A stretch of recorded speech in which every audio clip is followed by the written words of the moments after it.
আমাদের office colleague আমার সহপাঠী আব্দুর রহমান এইখানে অনেকবার ঘুরতে আসছে। সে আজকে কথায় বলছে যে ভাই আমি এখানে অনেক ঘুরতে আসছি, কিন্তু সে বলছে রোহানের আম্মারে নিয়ে আসে না, কিন্তু কারে নিয়ে আসছে এটা জাতির কাছে আমার করছেন। সে আসছে কারে নিয়ে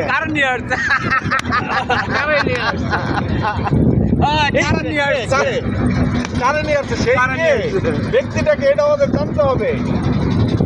আর কি বলবেন আপনি নাকি সবাই মিলে বলবে? কে বলেন, কারে নিয়ে আসছেন? এই এলাকায় আছে বাচ্চা তিনটা, এই এলাকায় আছে বাচ্চা আছে তিনটা, বাচ্চা হলো তিনটা। তার মানে এখনো যোগাযোগ আছে আপনার সাথে? না যোগাযোগ নাই। আমরা এটা ভাবিকে অবশ্যই ভাবির সাথে একটা চূড়ান্ত বৈঠক হবে এই বাড়িটার কথা।